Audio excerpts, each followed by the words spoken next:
Test, test, test, 1, 2, 1, 2. Test, test, test, 1, 2. Test, test, test, test, test, test. Test, 1, 2, we good? Good? Okay.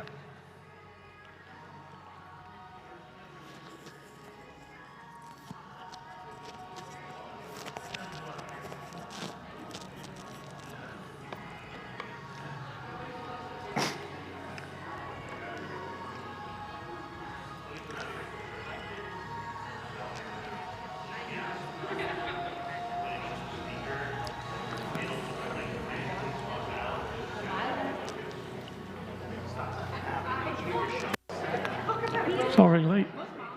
Hello, I'm still on. I'm still live.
Hey, good evening, parents.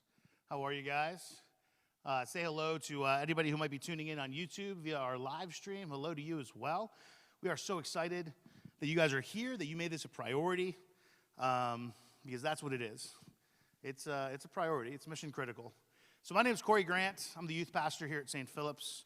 And basically, last spring into the summer a little bit, through a couple of conversations I had with some different parents, through what I see as a youth pastor in the middle school and high school, something became really, really clear. And that is that we got to come together and we got to have some conversations. First and foremost, because I feel like sometimes as middle school or high school parents, you might feel siloed off, isolated. Like, man, I'm the only one dealing with this. We're the only family dealing with this. And that's just not the case. The first thing you need to know is that you're not the only one dealing with it, that we are all walking through it, and it is a new time. It's kind of the same old problems, just kind of being presented in a new way and in new language. And they are just things that we need to be aware of.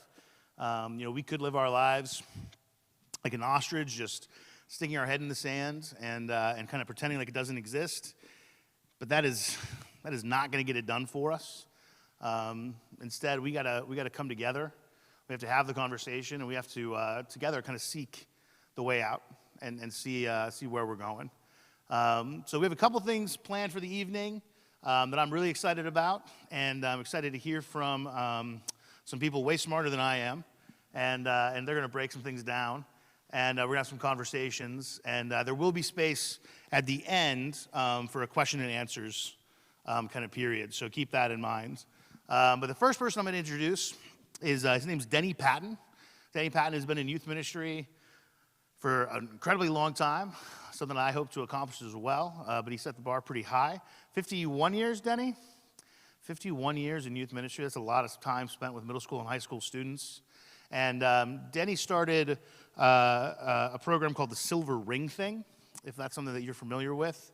Anything that makes it all the way to be made fun of on South Park, I think is a pretty successful thing. And I'm very serious. There's an entire episode dedicated to making fun of the Silver Ring Thing, which means it must have been done doing something pretty good because the world raged against it. But what can you do? And so I'm not sure if he'll touch on that a little bit. I'm sure he will. But a lot of experience, a lot of thoughts, and somebody that I look up to. So Denny Patton is going to come on up, and he's going to take our first section and share a little bit.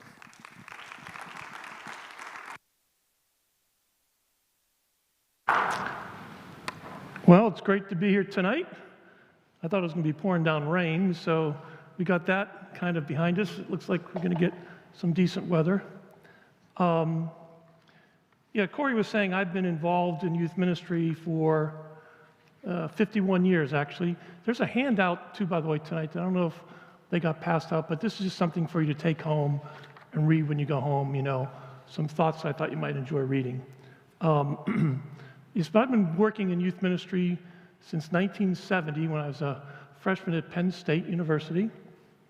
And the first 25 years that I was involved in youth ministry, I was pretty much single, so I wasn't married. So I was working with kids, with teenagers, but I didn't have any children of my own. And basically I was boots on the ground, hanging out with teenagers, and also trying to create leadership, recruiting people to go into ministry, training people, but mostly doing youth ministry.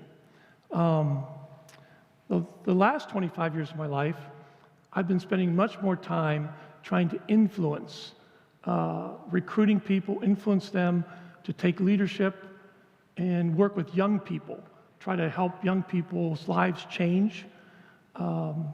Because the teenage years are a very important time for a kid. That's when things really can start to either go the wrong way or go the right way. And teenagers are very much open-minded to trying new things, both good and bad. So if you've got some great stuff for them, they're willing to give it a shot. And if you have some bad stuff for them, they're willing to give it a shot, unfortunately, too. So it can go both ways. But something happened in around 2008. I came across new material on the teenage brain and what's happening in the teenage brain. And many of us wonder, actually, do teenagers have a brain, right? But don't forget, you were a teenager once too, so we all went through that time period. But it used to be thought that around age 6, 7, 8, the teenage brain was fully developed. It was the full size, and not much happened after that. But they discovered right at the end of right at the beginning of the 1990s, that they found through the MRI machine, or the functional MRI machine, that there's this whole new growth of gray matter that showed up in the teenage brain, which neuroscientists were never aware of. And it shocked them, because all of a sudden, you know, the gray matter is the actual thinking part of the brain. It's the nerves, the brain nerves. And so when you say you're destroying your brain cells, that's what we're talking about, the gray matter. All of a sudden, this gray matter showed up very thick in the adolescent brain, right about puberty. And then it started to dissipate. And white matter showed up, connecting the brain. So during the teenage years, they began to realize that the brain was becoming a connected organ at a time when they thought it was already at that place. So just to give you a little thought on that, I brought a short little video. The woman who's going to be speaking to you, her name is Dr. Frances Jensen. She's works out of Boston Children's Hospital, and she's also a professor at Harvard University. I'm going to let her kind of lay this out for us, and then we'll go a little bit further into seeing how this brain works. So let's see Frances Jensen for a second. The teenage brain is a late childhood brain. It's not yet a fully mature adult brain. So they're at the end of a childhood pattern of brain physiology, and they're emerging the adult pattern. So they're sort of at the crossroads of these 2 points in development. And as you know, children can learn very quickly. They go through what we call a critical period of synaptic plasticity, where early in childhood, you know, children can learn 2 and 3 languages flawlessly, whereas adults struggle to learn a second language with even getting a mild accent under control. So the teenager is still at that peak learning. They're coming down to adult levels, but they're still more able to, you know, pick things up and memorize and imprint on things than perhaps later in life. Now, the thing is, though, they also haven't acquired a really important feature of the adult brain, which is how the different brain areas really connect to each other. So as we get older, we develop better, stronger connections between our different regions of the brain. And it actually develops from sort of the back of your brain to the front, the connectivity of the brain. And big surprise, the last place to develop to connect is the frontal lobe. So this process is called myelination, which is actually a wrapping of the connections to make them conduct signal faster, so that you connect up parts of your brain faster. It's probably how adults compensate for not having the brilliant learning that children have.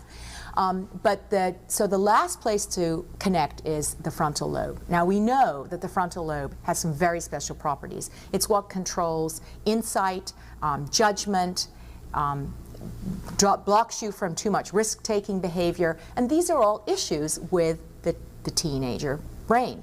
So teenagers are notorious for risk-taking, poor judgment, not really thinking through things properly, yet they can be very sharp at the same time and be memorizing all sorts of things for the SATs and all these standardized tests and be whizzing through material, yet they're not showing the judgment. And so that's the paradox, that they are very, very sharp on the one hand with respect to their, you know, ability to learn and their physiology that underlies learning, but the connectivity is lagging. They're not there yet. So you have very bright people who may not actually be ready for prime time in terms of their judgment and insight. So she's talking about the idea that the teenage brain used to be thought as more of a youth brain, but it's actually growing into an adult brain. And the only difference is the connecting of the brain that we see in the adult is not there yet in the adolescent brain, and it's actually connecting. And I thought I'd try to show this to you by using a couple of the areas of the brain just a couple. There's so many different areas, and I'm certainly not a neuroscientist to get too deeply into this, but we're going to look at the amygdala and the prefrontal cortex. The amygdala is a small almond-shaped part of the brain that basically is for helping us deal with emotions. It's kind of like the gut-level thinking that we have, thinking from our gut. And the prefrontal cortex is kind of right behind the forehead, and that's where we have our CEO functioning, where we have good judgment. We make, good decisions, take less risk, think things through a little bit, okay? And so that's what the two areas we're going to look at. So the first slide I want to put up on the screen right now is a slide that shows the development of the brain. So you'll notice at around age 12, the purple matter here shows the brain connecting. So you notice it's less purple in the front of the brain there. By age 16, it's starting to dark up a little bit. But even by age 20 and even to 25 and 30 years old, the frontal cortex behind the forehead is not fully developed till about age 25. So teenagers are working with a brain that isn't connected like an adult brain. So when you think something through, it's different than how a teenager thinks something through. To give you an example of this, look at the next slide. There's a picture of a woman, and the pictures are meant to show fear. And when they showed this to about, I think they went with 18 adults. 18 adults correctly identified this picture as fear. But when they showed it to young people, adolescents, they saw it as maybe shock or anger, and some saw it as fear. But the problem was they didn't see it the same way as adults do. And something like 92% of all communication is nonverbal. So visual communication is important. So you may be making a face at your kid, and they're reading you completely different than what you're thinking. And this shows up, if you look at the next slide, it's because of where they're actually processing that thinking.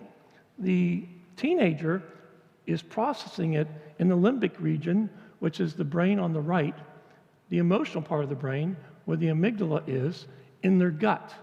They're looking at that face from their gut. Whereas the adult, you'll notice, is looking at it from the prefrontal cortex up by the forehead.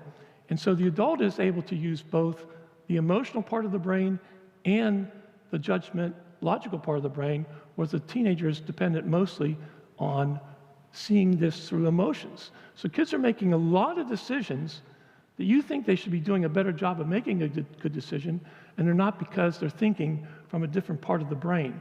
And this obviously causes some of the problems that Dr. Jensen was talking about. And the reason, obviously, is the brain isn't connected yet, and they're looking at it from a different region.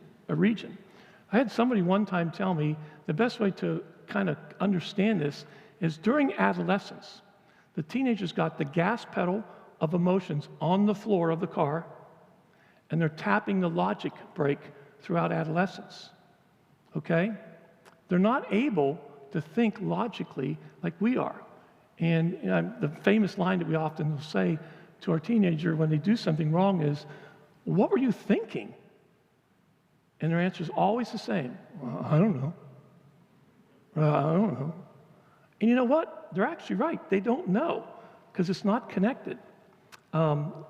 So basically, during these years, if you look at the next slide, we'll see what's happening here is the connecting of the brain actually is trying to take the gray matter and using synapses, the white matter is connecting. So the way it works is what you do with your life, what you're doing, what you're spending your time doing in the teenage years, that's what's connecting.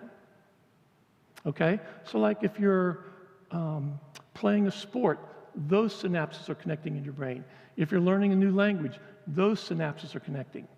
And during the process of the connecting is something called myelinization. Myelin is going around these connections, much like a wire would need to have some sort of covering to keep it from becoming inefficient. We'll put some like plastic around the wire. Similarly, in the brain, myelin goes around these connections to make them more efficient. So it goes from something like a dial-up, internet to a broadband or 5G. And so when you myelinize these connections, they make them much more efficient. And that'll just demonstrate in the next slide how that works too, actually, because you can see in the yellow area of this slide, that's the actual myelin going between these connections. So teenagers are trying their best to, think properly, use their brain properly, but they're struggling. It's not easy for them. I don't know if you remember that process when you were growing up, but when I was growing up, nobody even knew this science. My mother just thought I was crazy, right? And I probably was some of that as well. And it's not always an excuse to, say, I'm doing this because my brain's not connected, but it certainly is something we should be aware of. The other interesting thing that this next slide shows is that also what's happening during the adolescent years, starting at puberty, is something we call use it or lose it. So while your brain is trying to connect with the things you're doing, the things you aren't doing are getting pruned away. So when you're not spending time doing learning a language or practicing a piano or doing some things that might help you in your future, getting good grades in school, studying, becoming a good student, when you're not using those synapses are not connecting, and your brain is literally getting pruned. It's like an artist who gets this chunk of wood, this big chunk of wood. It's not about the volume of the wood. It's about what the artist uses the wood for. They start chiseling it away and designing, some sort of piece of art. So at the end, it's a beautiful, whatever, statue, whatever. That's what's happening to the brain. It's becoming more efficient. It's becoming the brain of the future of that person. And basically, what you're doing during your teenage years will affect you for the rest of your life. Some of these decisions kids make will affect them forever. So for instance, if you're doing drugs or alcohol, very sexually active, these are the synapses that connect, okay? We're going to talk in a second about neurochemicals that connect them, but these are the synapses that connect. And so now you're driven to think of your life more as somebody that does drugs. It's kind of what you do, and you have this desire to do them. And it takes you down some pretty bad roads, obviously, the more you do it. They actually looked at this one girl who, I think this is the next slide actually, this one girl who practiced the piano like a maniac, and I don't know, like 8 hours a day or something. The myelin around her synapses from practicing the piano was much thicker than any other myelin I'd ever seen before. And her efficiency on playing the piano was much more efficient because of the myelin around those connections. So in other words, it made it even more efficient. So we can learn from that the more we practice something, the more we do something, the thicker the myelin can be, the more efficient that thought process can be, and the better off you're going to be in the future. And that's obviously a good thing when it's in the good places of our life. There's something that goes on when these connections are taking place. There are neurochemicals. There's something like 60 to 100 of them that help the connections take place. So you have a synapse over here and a synapse over here. They're trying to connect, and a neurochemical is released to help the connection come together. I'm going to look at 3 of these neurochemicals tonight just to give you an idea how this works. One that you might be familiar with is a neurochemical called dopamine, okay? Dopamine is often called the reward chemical, okay? When dopamine is released in your brain, all you know is you want more of whatever you're doing, okay? Whether that's drugs, alcohol, sex. So it's interesting, you can actually use drugs, which is something you actually take into your body, and dopamine can be released. And you can have a sexual experience where you're not actually having sex, you're just looking at something sexual, and dopamine is released. So in other words, there is addiction beyond just the physical addiction. There's also addiction you'll get through something like the visual. To give you an idea of some of this, how this works, they put a young couple in an MRI machine, a functional MRI machine, and they said, all we want you guys to do is hug one another. So they hugged each other, right? In 20 seconds, dopamine was being released in each one of those two kids' brains, right? Just from a hug, a 20-second hug, they were both experiencing, I want more of this. Okay? Now, as adults, we know what happens when more of that arrives, because the next step in the sexual experience is going to take place if we follow those emotions. They're not just emotions, there's literally neurochemicals being released in the brain, and in particular, in the teenage brain, they're literally flooding their brain because their brain is all confused, they're all over the place, and this is flooding into their brain. Dopamine is love. Dopamine is lust. Dopamine is adultery. Dopamine is attention. Dopamine is addiction. It gets released and floods the brain. Two other chemicals that I'm just going to mention tonight. One is oxytocin, and the other is vasopressin. Oxytocin is a hormonal neurochemical that gets released to help a female bond to her husband. That's the purpose of it from God's perspective. So that when you are involved in a relationship with a husband and wife, oxytocin is released during the sexual experience, giving you a bonding experience with your husband. And for the male, vasopressin is released, which is the monogamy neurochemical for the male to be bonded to his wife.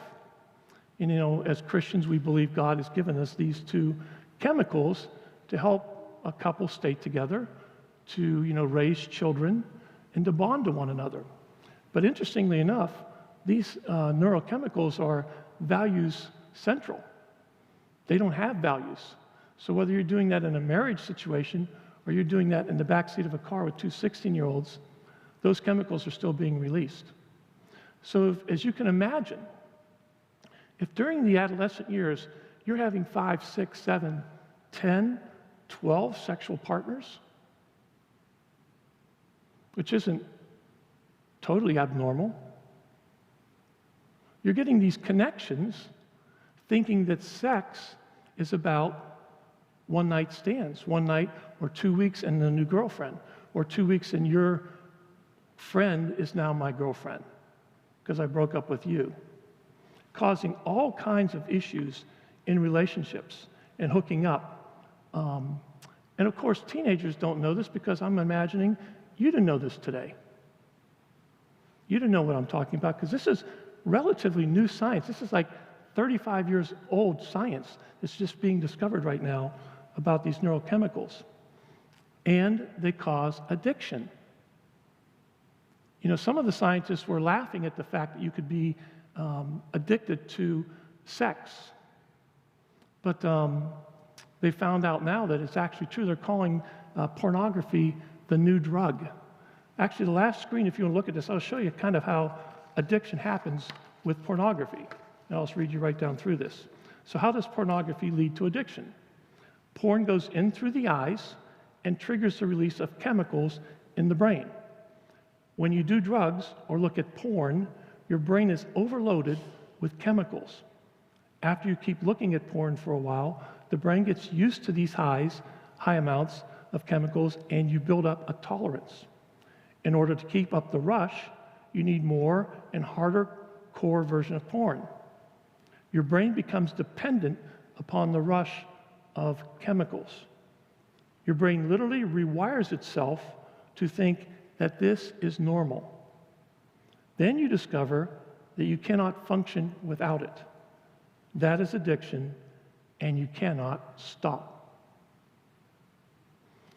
They had this one guy, they put him in the MRI machine, hooked up the equipment to his, and you can take down that slide if you want, hooked up his brain, wired it up while he was in the MRI machine, and all they did was show him a picture of his computer screen at home. The same computer screen that he watched porn on. And all of a sudden, in the MRI machine, only looking at this computer screen, neurochemicals, dopamine, was released in his brain, flooded his brain. They took another guy, and all they did was show him a crack pipe. He was a crack addict. They showed him his crack pipe, and again, without any smoking of crack or use of the crack, dopamine was released in his brain as they wired him up and showed the addiction. So this is very real. Now, when I say all that and you have a mature adult brain, you can imagine how difficult it is to break away from that. Imagine having an unconnected adolescent brain and making these actual connections while you're an adolescent that you now have to take into your adult life. And now you're trying to break these connections because it's now ruining your marriage. I've had people, and I'll say this just very briefly tonight, but we may actually, Corey and I have been talking about doing another summit. We may actually talk about this, but people say, the reason I'm gendered like I am is because I was born that way. You've heard that, right? I would say perhaps, or could it be true that something happened when you were 10 years old? Maybe you had an overbearing mother. Maybe you had somebody that treated you wrongly sexually. Maybe you were over at your friend's house and they turned you on to porn and you're 10 years old. And all of a sudden, you get confused because the connections that are connecting in your brain as a young adult are those connections. And all you know is, this is how I feel. I was born that way. Okay? It's just interesting to think about that because I think that's what's happening a lot in our world today, or at least it's a part of what's happening. Now, having said all that, and I've talked to thousands and thousands and thousands, tens of thousands of parents over the years, and this gets very discouraging, especially if you're at home right now struggling with some of these issues. What's really interesting is the saying that's bad about the connections can be good. Okay, let me just mention a couple. What if we have connections that are being put together via faith, the Christian faith? What if you're having good experiences in a youth ministry program, or going away to a camp, or seeing God working in your life? What if those are some of the experiences you're seeing?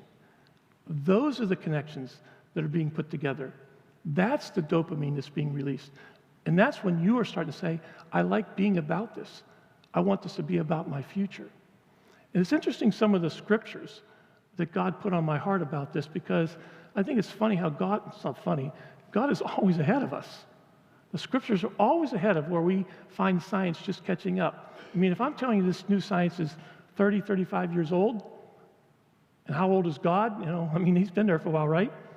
Here's a couple scriptures that we find in the Bible. Proverbs 22:6. Train the young in the way they should go, and even when they get old, they will not depart from it. Train up a young person. What does that mean? Bring this goodness into the life. Let those be the connections. And guess what? When they get older, they won't depart from it. Science just told us that, but the psalmist told it, the Proverbs, I guess it's Solomon, told us that a long time ago, right? Here's another verse, Colossians 3:21. Fathers, do not provoke your children so they may not become discouraged. A lot of times, as men in particular, we get ticked off at how our children are behaving. We have less patience oftentimes than the mother, right? And here's this child trying to do their best to figure something out, and their brain literally isn't connected. All these decisions are coming from the amygdala, the emotional part of the brain. It's connecting from the back to the front over 12, 13, 14 years, trying to get the CEO thing working in the front. And it's disconnected. And then we get ticked off. We start just pushing into that kid's life and putting that person down. You can see why kids want to rebel, because they really are trying. They are trying to make good decisions sometimes, and they're lacking the capability of it. One other verse. This is 2 Corinthians 10, verse 5. And I like this verse a lot. We destroy arguments and every pretense raising itself against the knowledge of God, and take every thought captive in obedience to Christ.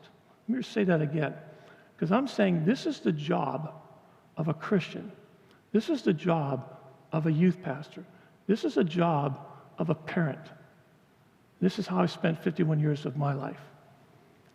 I try to destroy every argument. I try to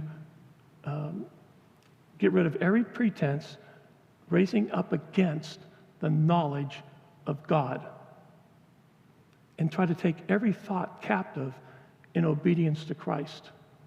That's what I'm on the planet to do. I want to ruin anything that's taking away the knowledge of God from my culture. I want to have at that and bring about the knowledge of God to teenagers and young people and parents. That's what I'm trying to do. That's why I've spent my life trying to influence. That's why I've spent my life trying to train youth pastors, train kids. I spent my life trying to evangelize, be an evangelist, lead people to Christ, help them to get the Holy Spirit into their life, to fight against some of the stuff we're talking about tonight. And I like in John, the book of John, when Jesus said, when John said, Jesus came full of truth and grace. He didn't just come full of truth, and he could have. God comes full of truth and grace at the same time. And as parents, if you want to grab a little nugget tonight, take that one home. Be a parent who's full of truth, not like half truth or sometimes truth, full of it, but also full of grace. Because your children really do need that. So I often will say to parents, I'll say this to youth pastors, what we need to do is get some jumper cables, okay? Because our young people need to borrow our brain a little bit. They need to hook up. Their batteries are a little bit low. Their thinking process and abilities aren't up to ours. And they need to jumper cable to us. But guess what? Not every day, 24/7, everywhere they go. That's not going to help. But here, let's think this through together. How do you think we should approach this problem? And let them borrow your brain a little bit so that they can begin to think something through, because they're struggling to do that. I like that jumper cable kind of like, example, because it gives me something to think about, because you do need to unconnect it. It doesn't stay connected the whole time. So this isn't an excuse for teenagers to behave any way they want to behave. We still have to discipline kids. We still have to have boundaries and consequences in our families, and we have to learn how to administer them. But before I understood what was going on in that teenage brain, I was way off the mark. I'd see a kid give his life to Christ, very serious about it. We'd be at a camp in Colorado. We'd come home, we're fired up, things are great, can't wait to see this kid take on a school next year. Next thing I know, he's in the sack with some girl. He's doing this or that. And I just shake my head. And that was before I really understood the struggle and the battle these kids are going through. So we as supporters have to support kids. I would say that a dynamic Christian youth ministry is a non-optional thing for a young person or for a family who wants their kid to know Christ. It is so critically important. You can do so much. The Holy Spirit can obviously do so much, but we need help. We don't just need a youth program, we need a good youth program. We don't just need a babysitting service, we need a dynamic youth program. Something that you're proud to invite your friends to. something you want to do when something else wants to take your time. Something that goes up against sports and other things that the high school and middle school is drawing us to, and all these AAUs and all these club teams. Believe me, I went through it with my kids, and it's a battle, but it's never at the expense of a dynamic youth program.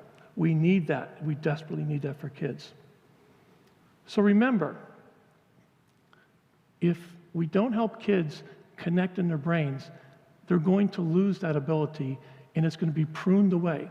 So during adolescence, this gray matter, this thinking neurons, these thinking cells that are in our brain, is going to be whittled away, and only what we connected stays connected. What we didn't connect gets pruned away. So I just want to finish tonight. I was talking to Corey about this.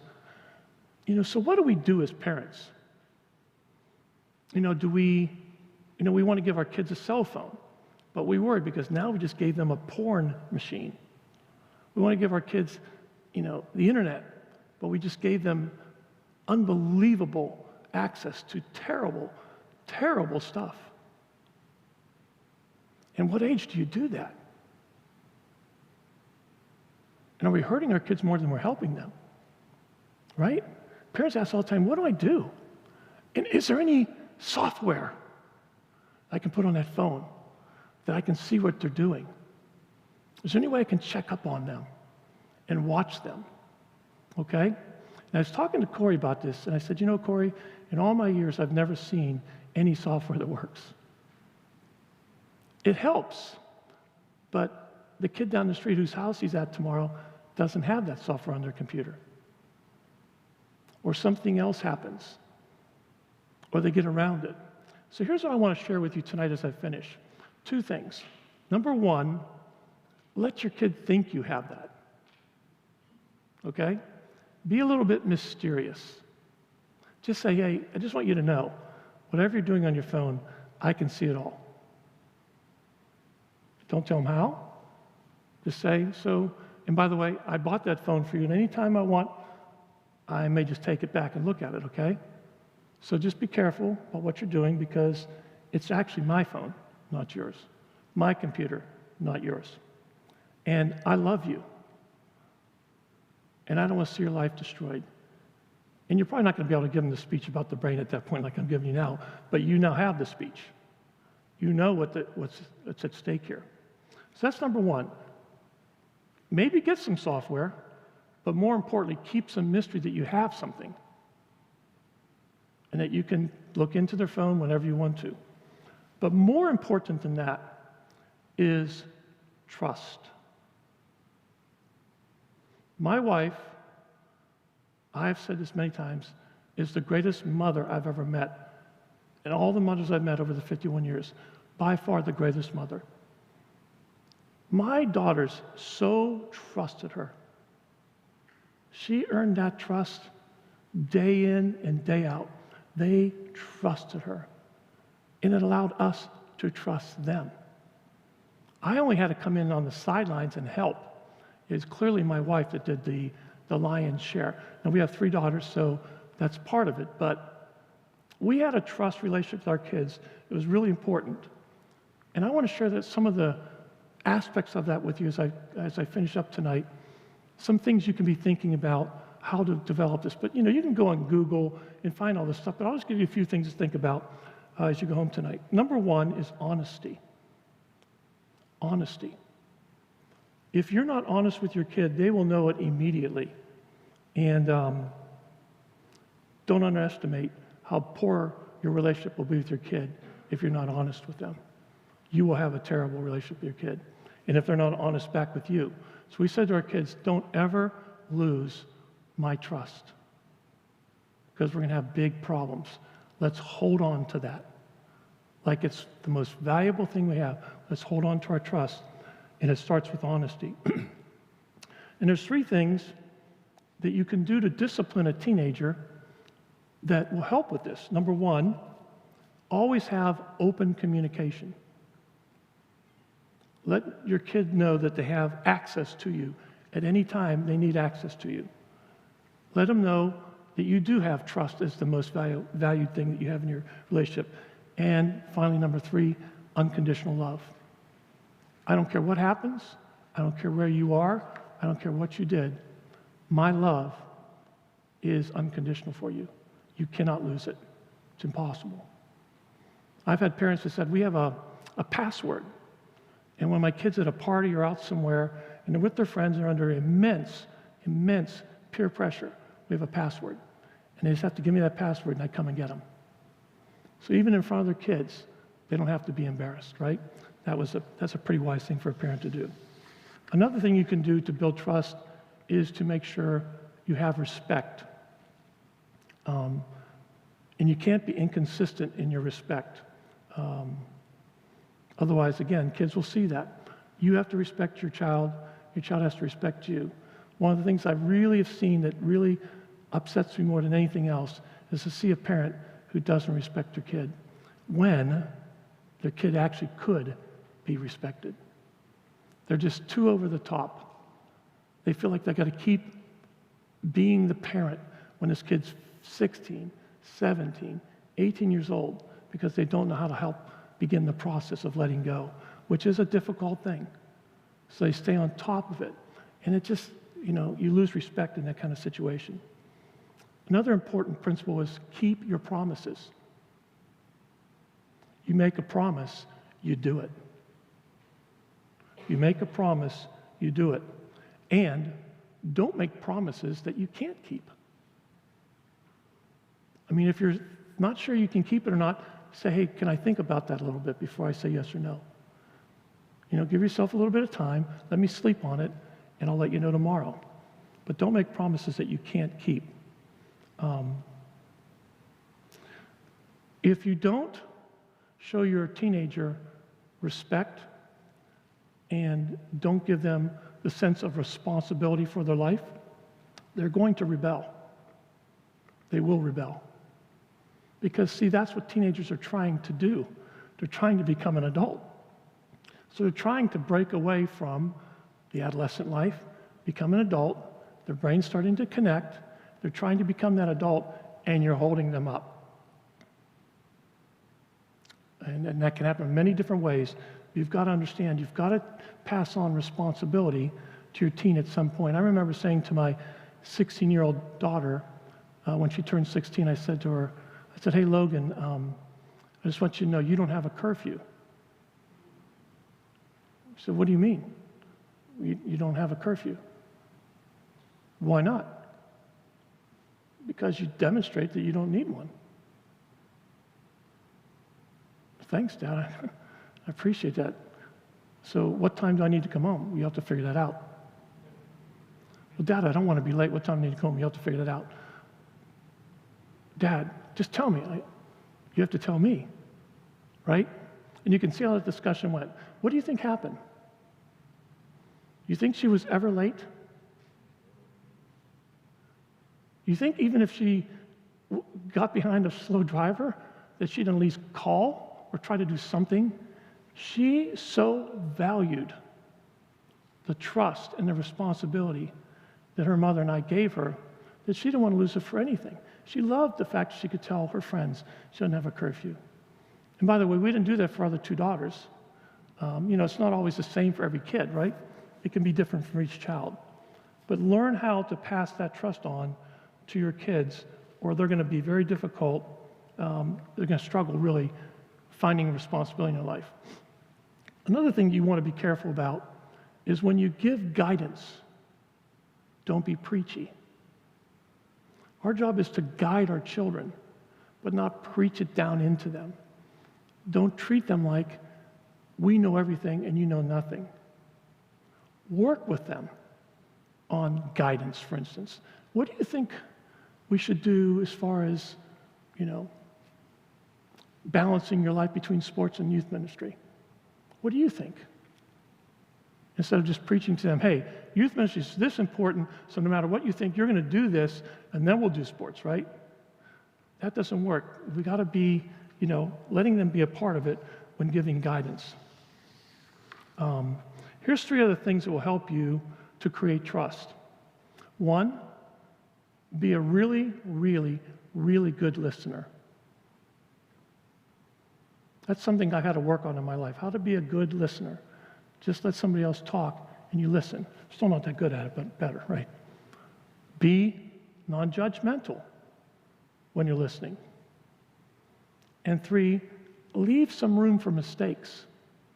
Your kid is going to make some mistakes. Have room for that. Be able to work that into your plan. Just a couple more things. Be true to your word and follow through with your actions, because kids will see right through it if you aren't. Remind yourself that it takes time to build trust. It's a daily commitment. You don't just do this one time or overnight. It's a lifetime. It starts when your kid's very young, very, very young.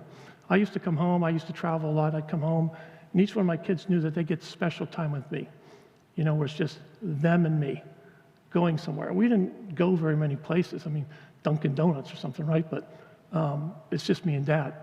You don't get to come, just me and Dad, right? We called them special times. And they really, really loved that, Do stuff like that. Let them know that they are special.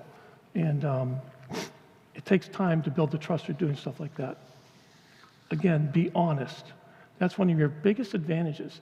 As a matter of fact, when you're honest, always be truthful. And as a Christian, we have a huge advantage because we know the truth. Do you ever think about this? We have the Bible. We know the truth that sets people free.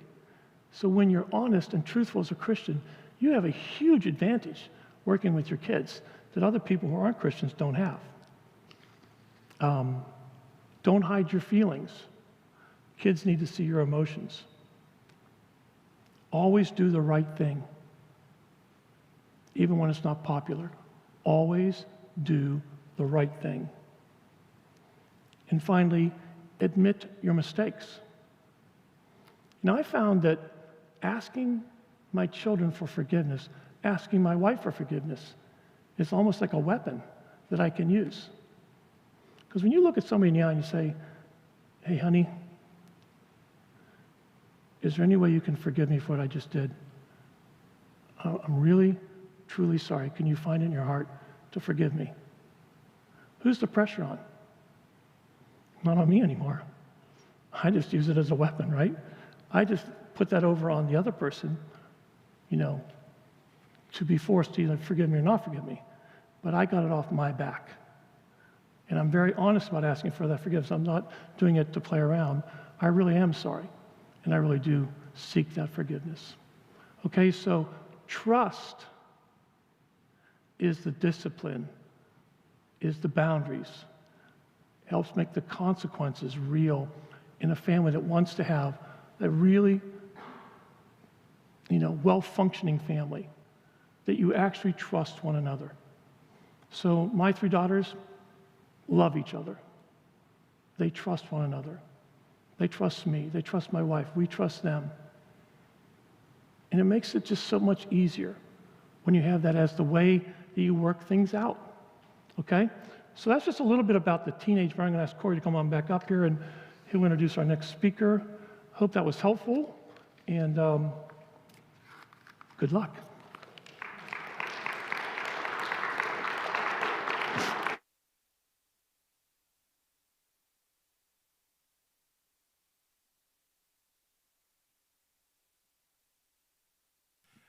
Yeah, Denny Patton, one of a kind, huh? Hey, we are going to move into our second time. There is no bathroom break, so feel free if you just need to sneak out. Go right ahead, they're in the back. But we're going to move right along to our second speaker of the night. Her name is Dr. Elizabeth Zona, and she came unbelievably highly recommended by multiple people that she is the one to share on our next topic. Because, listen, as we thought about this night, as we talked about it, there was so much that I wanted to cover, so much that I wanted to hand you, and so much that I feel like you need to know. But we needed to really trim it down. And we're going to talk about the teenage brain and talk about addiction. We decided the best way to really look at it is probably through the lens of the number one thing that is kind of sweeping through our schools, which is vaping. And so Dr. Zona is going to come up and share. She is an expert on this topic. I'm looking forward to it because I think there's going to be a lot of good information. And so it's all of this, everything that Denny just shared, keep that in mind, but now just help us transition as we look through the lens of specifically vaping, as well as some other cool topics that I'm excited to hear about. Thank you so much, Corey, and great talk, Denny. Thank you. That was a great scientific refresher on neuroanatomy and neurobiology related to addiction, so that was great. And so I'm going to talk to you about vaping and nicotine, what you as parents need to know. So if you can go to the next slide, just tell you who I am. So I'm board certified medical doctor in both anesthesiology and addiction medicine. And you can go ahead and go to the next slide, please. So our agenda is just a brief review of the historical significance of tobacco. I don't want to belabor the point, but history tends to repeat itself, so I think it's important that we just kind of take a glimpse back. And then we'll talk about the anatomy of a vape pen or e-cigarette, what they call ENDS, electronic nicotine delivery system. It's pretty bright. Thanks. And then what parents need to know, and then any questions. So next slide. All right, so brief history of tobacco. Basically, the Native Americans were believed to have been harvesting tobacco plants as early as 6000 BC, so a long time ago. And when Christopher Columbus came to America, so sort of starting with the Americas, in 1492, they had gifted it to him, and he didn't care for it, didn't know what it was like throwing it away. And people were telling him, you know, this is actually has a high monetary value. So he started to realize that there was a value assigned to the plant and started to respect it more for that and started to use it and try it. And his travel between different countries around the world became more frequent. Basically, the tobacco consumption and thus nicotine addiction slowly became a worldwide phenomenon. But not everybody was falling for it. Even as far back as 1604, King James I authored a scathing review of the plant, calling it a custom loathsome to the eye, hateful to the nose, and harmful to the brain, while dangerous to the lungs. So even back in the 1600s, there were voices of authority speaking out against the use of tobacco for health reasons. Of course, people back then did not realize the danger of the plant or the association with addiction. If you could go to the next slide, please. We'll fast forward a little bit to the rise of the tobacco industry in our country. So as you see, as the turn of the century into 1900, machines were made where you could make cigarettes with a machine. You could make them much faster, cheaper. You didn't need people to be rolling them. So they were a lot more readily available to the general public. And they were used a lot. A lot of people developed an addiction and didn't realize back then what that was. The use goes up. As you see, things, use would fluctuate with different times in our history as a country. And as you realize, even just looking back at COVID, when people are stressed out, there's the Great Depression, there's war. In those types of situations, you have people leaning more on substances to help them cope. And as you see, there was a great increase throughout those decades. And then around the 1960s, and specifically in 1965, there was a movement from the medical community saying, listen, you know, this is real. There are health problems. That little cough is not just a cough. You know, this is chronic bronchitis. This is emphysema. This can cause cancers of the head and the neck and the lungs. And it culminated with a report known as the Surgeon General's report in 1965 that basically said, you know, this is serious. This is basically back then's version of saying we have an epidemic, and was saying we all need to think twice about this use. And there were a lot of basically secondary and tertiary reviews where now you're reading more and more about it being bad for you instead of just the advertisements that you saw before. But how did we get to where we had that many people using? So we were at a point in the 1960s where more than 40% of the US adult population smoked cigarettes. And in 1963, just before that groundbreaking report, Americans smoked enough that each adult American could consume a half a pack a day. So there's a lot of cigarettes being sold. And if you go to the next slide, you'll see when the Surgeon General's report came out there, though, that there was some public health outreach decreasing the number of smokers. So how did we get to that peak, though? Basically, the advertising, it was very misleading. There were not a lot of rules, a lot of regulations saying that you couldn't just come out and say something that's a lie, right? So now if I put out an advertisement and I say, you know, drink this water with these dust specks and you will have, you know, you'll lose weight and you'll this and that, somebody could actually file suit against me saying that as a medical professional, I'm lying, I'm gonna get money from that. Well, it's a laws now. Back then, there were not. So what they would do is they would just put out, you know, these ads. All dentists recommend Vicaroys, and doctors recommend Camels. And there's a little more to it. They used to actually send medical professionals free cartons, and they would say, you know, if you enjoyed this product, send back this survey, and if you enjoyed it, we'll send you another free carton. So they'd fill out the survey. Oh yeah, these were fine. I want some free Camels, you know. So what they would say then is they use that in a study, so to speak, in a survey that, you know, whatever percent of the doctors preferred this brand and wanted more of it. So, and then as you can see here, 20,679 physicians say Lucky's are less irritating. Do you really think they talked to 20,000 that said it's less irritating than the other? I don't know, but they got away with it. And if you'll click to the next slide.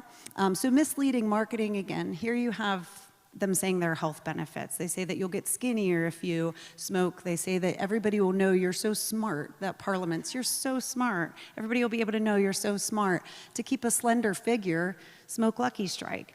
While it's true that it is an appetite suppressant, there were no studies to back up any actual weight loss techniques with this. And you can go to the next slide. So targeting children was a big problem. Unless, of course, you're a tobacco executive, then it's a great idea, right? Because they made so much money this way. Everybody knows, looking back now, that the vast majority of smokers started before they were 18. And I think we just had a very nice explanation as to why the adolescent brain is more vulnerable to addiction and more vulnerable to try them in the first place. But here you see that there were actually commercials. The Flintstones had a whole commercial line for Winston's. And I highly encourage you to Google Winston commercials, Flintstones, and you'll see it's alarming when you watch them. I mean, they're funny just because of how bad that is. Could you imagine now if Paw Patrol, you know, was out there like, hey, try, you know, Jewel. It's terrible, right? And then you can see like the cheerleader. At one point they did a survey and more kids could recognize Joe Camel than could recognize Mickey Mouse. And so that was actually a character that they saw a lot, all the time, baseball games, magazines on the coffee table at home. And you see the picture there. It was commonplace for young people, especially males that were working very young. There weren't always the labor laws. There weren't the cigarette laws. So they could walk in and just buy the pack of cigarettes and smoke them. Next slide, please. So just a reminder, what is nicotine? So nicotine is a drug. So, you know, we think about all the drugs, the big hard drugs. It's one of the most addictive drugs that's out there. I've had patients that have quit heroin after decades that cannot quit smoking. So it's extremely addictive. It is in the stimulant category of drugs. And it causes changes in the brain chemistry. And as Denny was talking about, you know, pruning, and as you have myelination and those sorts of things, addictions over time all work on those areas, right? So they reinforce those rewarding things and sort of downplay the negative. How many times do I have a patient that'll say, you know, oh yeah, I smoke a pack and a half a day or whatever. Okay, and I notice they cough. Do you have a cough? No. Just a smoker's cough, you know, it's just a little bit. I'm just clearing my throat. You know, they cough every day, but to them it's like downplayed. So again, that's part of the addiction, is that we downplay the negative and enjoy the reward. Remember that it's actually toxic. So why do tobacco plants have nicotine in them? It's a naturally occurring pesticide. So that's going to protect that plant so that it can grow, that bugs aren't eating it, right? So now suddenly we're the bugs and we're like, this is great and I want more. It is a poison. And so in certain concentrations, namely 40 to 60 milligrams in an adult or 1 milligram per kilogram in a child, it's deadly, potentially deadly. And again, found in tobacco. Next slide, please. So these are the short-term effects of inhaled nicotine. So we see an increase in our heart rate. We see an increase in our blood pressure. We can see some shortness of breath. Sorry, my phone's trying to help me. We can see stress hormone increases, glucose increases, free fatty acids, risks of blood clots, all of these kind of heightened things even in the short term. respiratory irritation, more likely to get an infection. And this is where you used to have, you know, somebody would catch their kid with a pack of cigarettes and say, you know what, your punishment is you have to smoke that whole pack of cigarettes tonight. Anybody ever hear this? And then the next day, the kid felt like garbage, and they never wanted to smoke again. Remember that when we talk about vaping and how you don't necessarily have all of that negative reinforcement, which I kind of wish you did because we could teach our kids that way perhaps. But decreased blood flow to the heart, decreased body temperature. Now in toxic doses, as a poison, we're dealing with tremors, seizures, loss of consciousness, collapse, coma, vomiting, a cholinergic crisis, which is fancy terminology for, you know, we have our rest and digest and we have our fight and flight. It's basically like a rest and digest overload. So we're having salivation, nausea, diarrhea, but it can actually make you sick enough that it can be potentially deadly. And when you get in high enough doses, you have neuromuscular paralysis, which means paralyzed, including your diaphragm, which breathes. Now you're not breathing, and then you can die. Now you may think, wow, you're being a little dramatic there, Zona, you know, wow.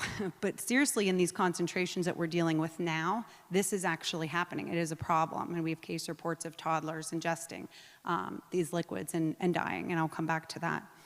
Next slide, please. So in the long term, there are a lot of cancers, there are a lot of different diseases that can happen, COPD, you know, people can end up on oxygen, you're all familiar with that. The main story though with heart disease is that over the long term, you're increasing the workload of your heart and blood vessels, because remember I said heart rate, blood pressure, all that goes up, but you're decreasing the oxygen supply. So if you're saying to somebody, you know, at a restaurant, I'm going to give you, you're a waitress, I'm going to give you 15 tables and no other waitresses. I've increased your workload and decreased your resources. That's unsustainable, right? So over time, you're doing that to the heart. You're saying you have to pump harder, you have to get better blood pressure, you have to do all of this stuff. And by the way, I'm not giving you as much oxygen. I'm giving you carbon monoxide. I'm giving you these other poisons. It's unsustainable, and that's why we get heart disease. In a nutshell, that's why it's bad for the heart. Next slide, please. Okay, so as I mentioned, there was a turning point. So around the time of the Surgeon General's report, you saw that those numbers were coming down as far as how much people were smoking. And go ahead to the next slide. We had some tobacco control, so basically Surgeon General's warning, they really started to look at the secondhand smoke. So secondhand smoke became something they were very concerned about. You know, your kids are in the car, people on airplanes, shopping malls, hospitals, all these places they used to just freely smoke. They suddenly realized, you know, we can't be doing this, we can't be exposing non-smokers to these diseases and illnesses. So that was a very important time in our country, a cultural shift. No doubt there was some pushback, I'm sure. Next slide, please. And then after basically years and years of people being sick and trying to fight back against these tobacco companies, they would try to file suit. The companies were so big and they had so many billions of dollars that your average Joe Smith had no chance in court. They just were getting stomped on and cast aside. So finally, in the basically, let's see, 1990s, yeah, it was when they started. There were 46 state attorney generals that spearheaded the process, and they were exposing the fact that the tobacco companies knew the health risks of smoking. They publicly denied the risks. So they were straight up asked in court, are there risks? They denied it. They said, no, nothing that I know of, or we can't prove that. Even up till the 90s, they were saying you can't really prove that there's any harm in smoking. And they were trying to work to create an even more addictive cigarette. And when they tried to say, oh, you know, we don't want them to have such strong cigarettes, they tried to come out with lights, ultra lights, longer cigarettes, shorter cigarettes. Basically, all of it was a gimmick because you were still getting the same amount of nicotine. They'd take longer drags, deeper drags. They still ended up with the same amount of nicotine, but just to keep them buying and to keep it looking like they were trying to fix a problem. So then in 1998 was the Master Settlement Agreement, and the overview of that basically was when your person who doesn't have, you know, the government funding their medical care tries to fight this, you don't always have somebody to stick up for you, right? But when Medicare, Medicaid, when those federal programs are paying all these millions and billions of dollars for people to have treatment for their COPD, to have oxygen at home, to have lung surgery, to have a wheelchair when they can't walk. Once the government's paying for all that, they can say, wait a minute, you're now using government dollars and now the government is gonna sue you. So that's basically what happened. A few of the states had already settled separately on their own, but this master settlement agreement was 46 states. And they actually recovered millions of dollars in what was called the master settlement agreement. And in that, they were getting back funding that they had spent on all these people and their medical illnesses. It was not easy. It was not straightforward. There were some racketeering laws, basically, is what they did. So they basically got them in trouble for, they call it the RICO case. It was a racketeering law where they said, look, you knew you were killing people, you did it for money, and you did it despite people telling you that you were hurting people. So in the long run, they recovered a lot of money, and those things have been used to start foundations like the Truth Initiative and like the Campaign for Tobacco-Free Kids, and a lot of that money has gone to the states to be used a certain way, and hopefully that's happening.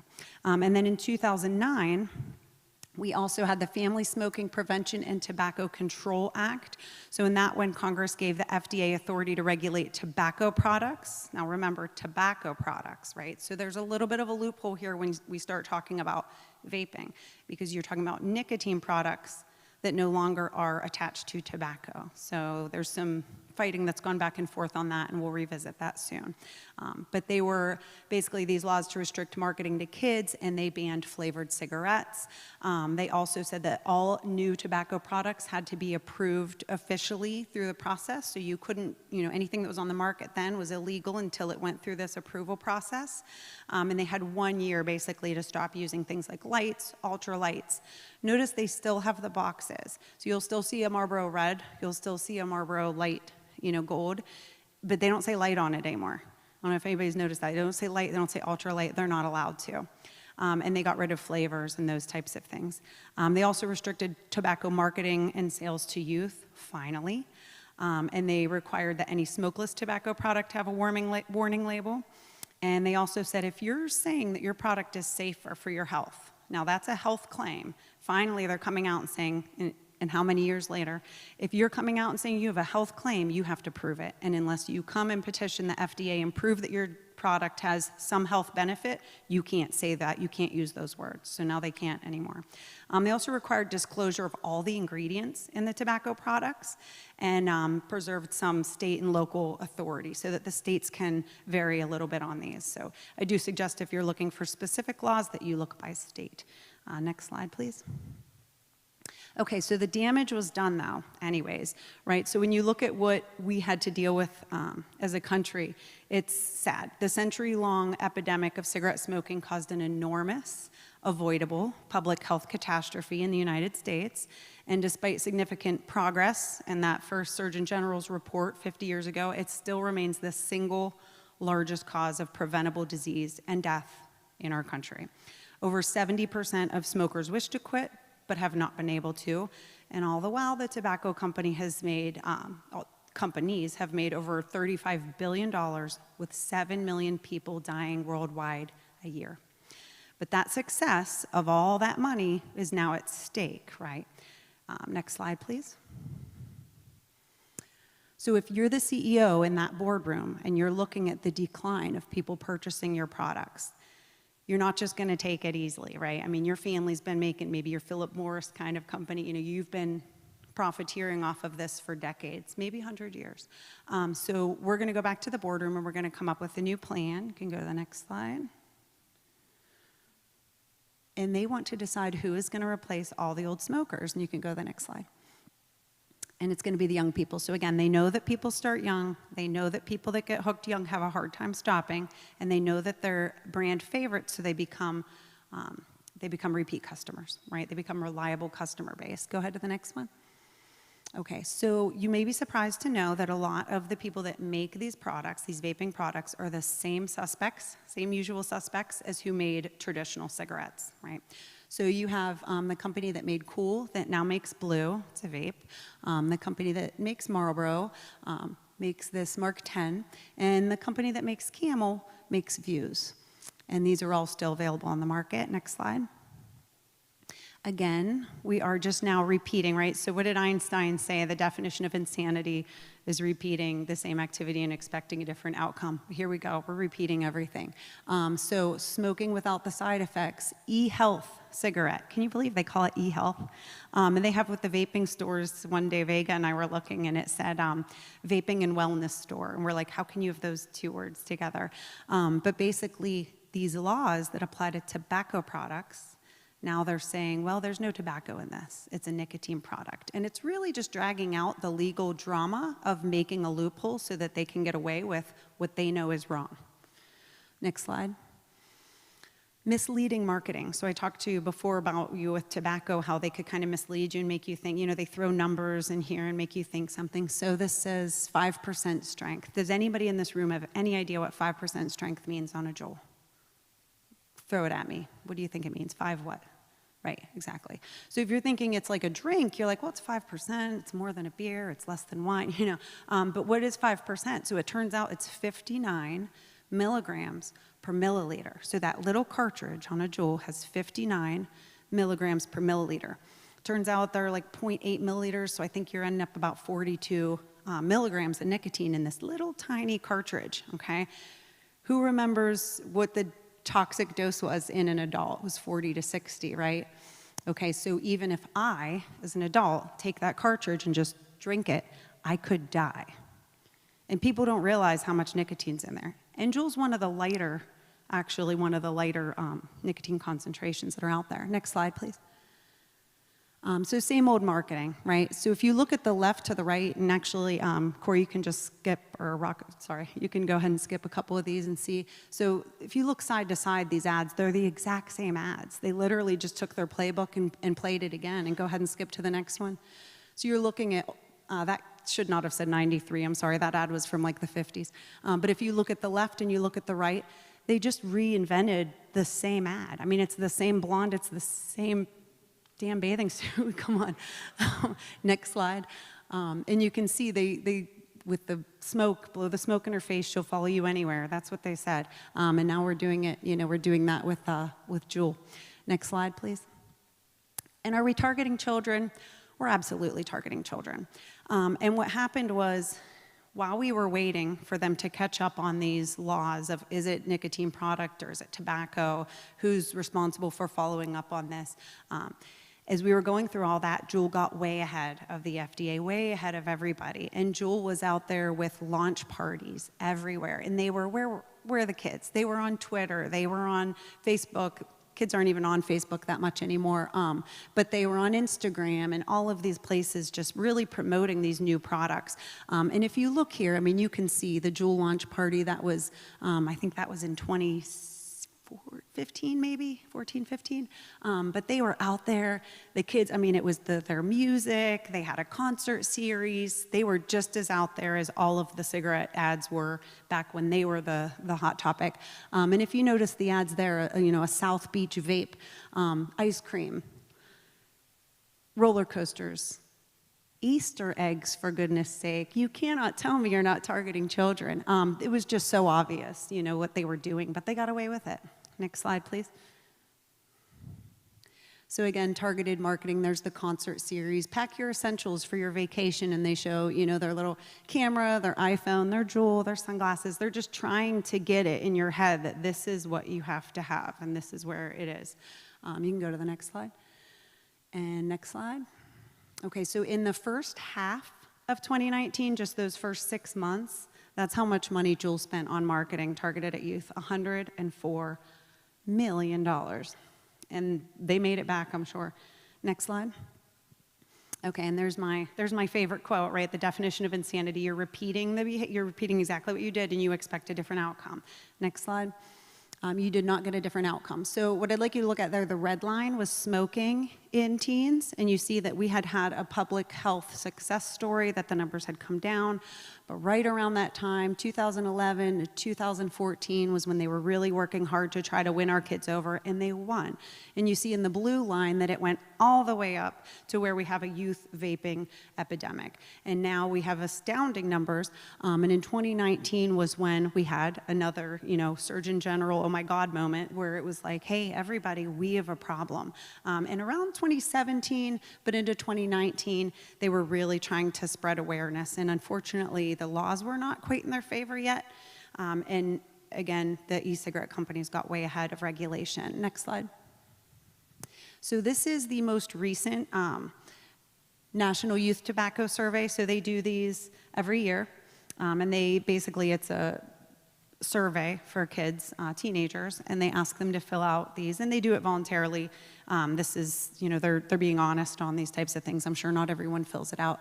But what you have there is, the good news is that in 2019, they had had a little bit of a dip in use. I'm sorry, in 2020, they'd had a little bit of a dip in use.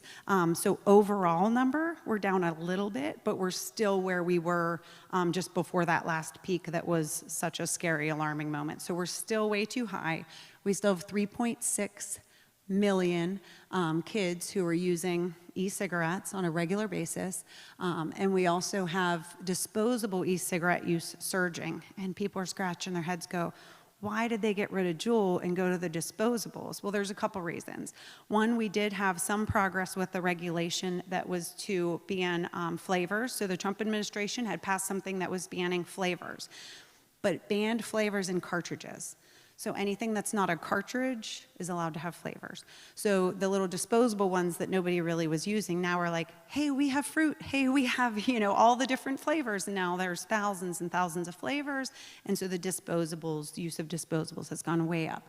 And the other reason is that they're generally sold at gas stations and little vape shops. And this is where the kids are usually buying them, because about 45% in one of these little sting operations, 45% of them weren't even carded for these. So they're really less likely to card them where you can buy these. 8 out of 10 current youth e-cigarettes prefer the flavored ones. So again, that's definitely something that's targeting children. And we actually had disturbingly high rates of frequent and daily e-cigarette users. And they actually admitted, when asked to fill out which one they think would describe their addiction, that they felt that they had a strong dependence on nicotine. So again, this is them volunteering this information. Imagine how many didn't want to offer that, but there still was a lot of feedback saying, yes, I believe I have a strong dependence on nicotine. And you can go to the next slide, please. So what are e-cigarettes? So here's a few things that you could sort of look for if you see it in your kid's drawer at home. There are different types. Some of them look more like a pen. So it actually would look like a ballpoint pen, but without the little tip on the top and without the button. There's also these mid-size e-cigarette devices there. And then the mod box, which they call mod, means you can modify.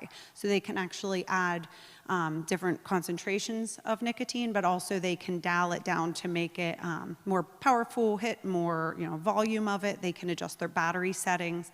A lot of things that from a chemistry standpoint can free up a lot more dangerous things within that inhale that they take. Also the USBs, which they call because they are basically look exactly like a USB, and they're chargeable in your device. So you could have one of these literally sticking out of my laptop right now. A, it's charging, and B, you don't know it's my vape. I don't have one, I promise. That would be kind of bad, huh? And then there's the Juul. So Juul was overwhelmingly popular with the teenagers for a long time. In 2017, they had about 75% of the youth vaping market, and that was really because of that heavy launch that they had, and they really targeted the kids. And quite frankly, it worked. They were loving it. I had essays, you know, I have a essay contest with the high school, and the one year, probably around then, I think it was 2018, the vast majority of them were talking about, you know, vaping. When I said, oh, you know, health decisions, and that's when I was like, I gotta talk about this vaping thing. We gotta study this more, because they taught me. They're like, Juuling's so cool, you can do it in school. And that's what they always said. And it actually became a verb, I'm Juuling. Like, so it was very much the predominant brand amongst kids until that little cartridge rule with the flavors. Now, they may still Juul. If you got addicted to it then, you probably still like your device. Maybe you said, okay, I'll do the tobacco flavor, but kids don't want tobacco flavor. Most of them switch to the other disposables to keep those flavors. And you can go ahead and skip to the next slide. Rocco, thanks.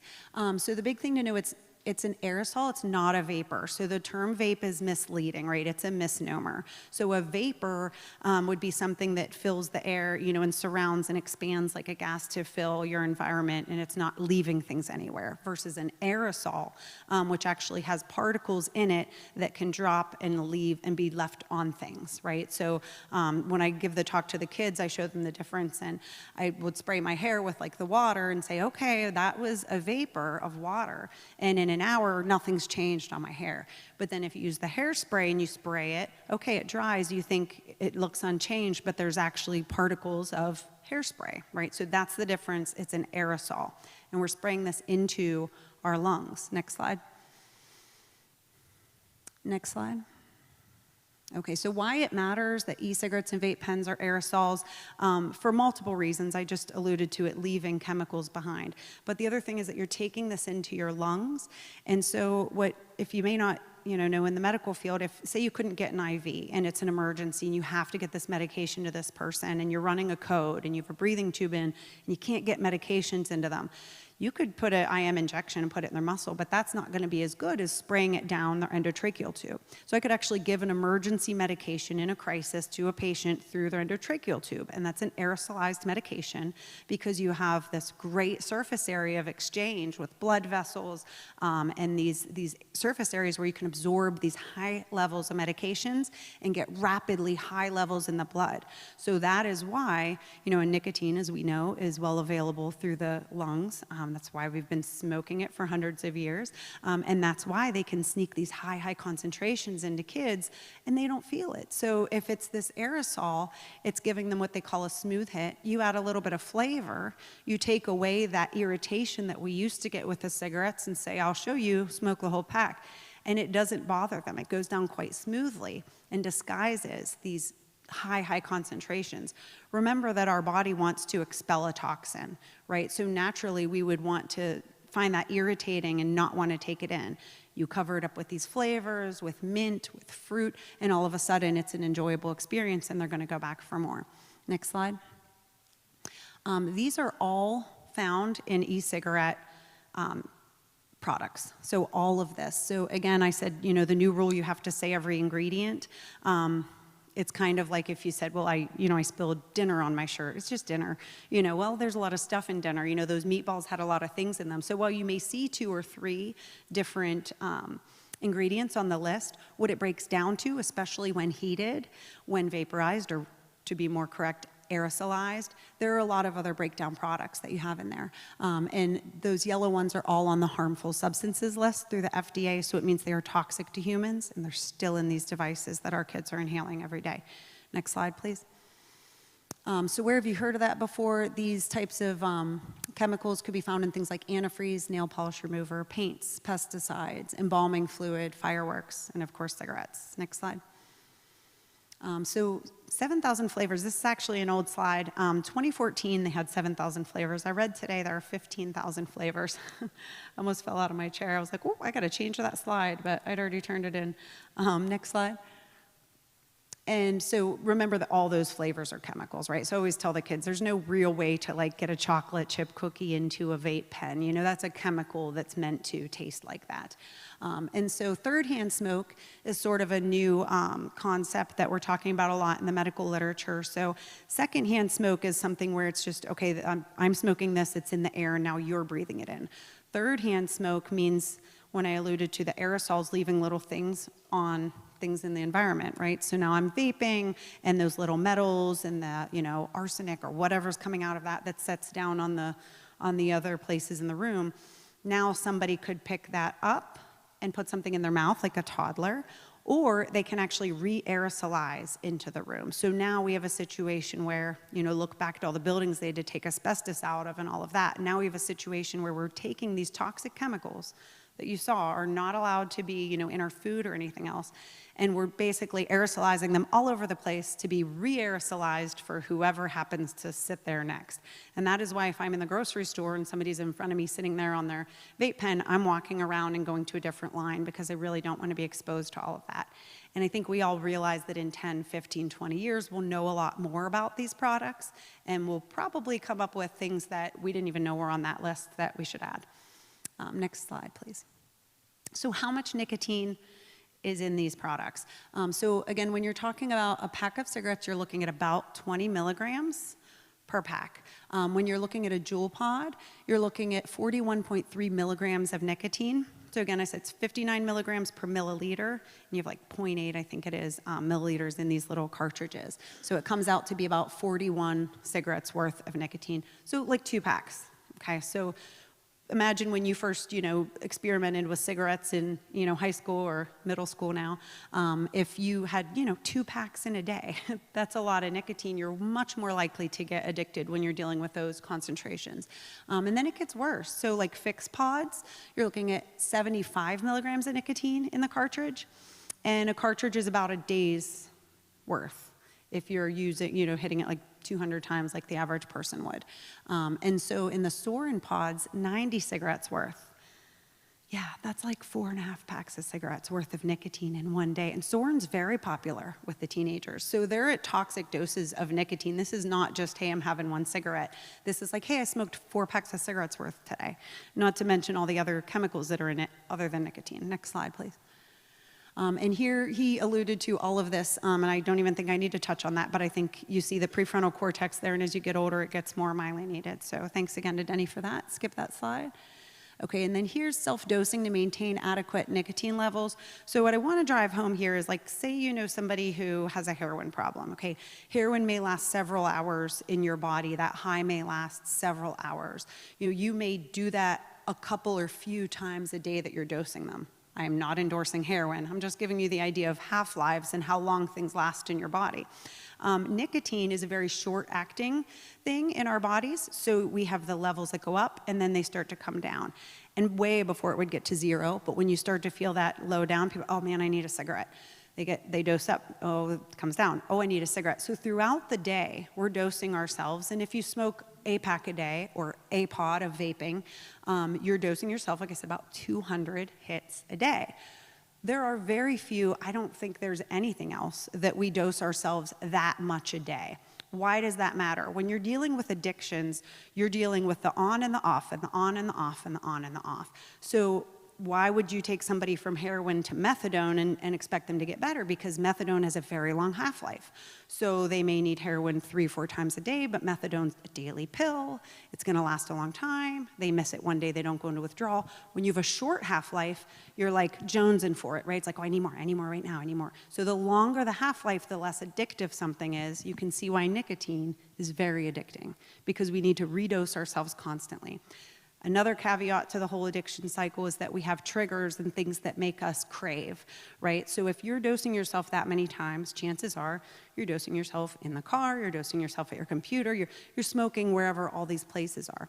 So when you try to quit, that's how many triggers you have. Man, I wish I had a cigarette after a meal. Man, I wish I had a cigarette when I woke up. Man, I wish I had a cigarette with this coffee.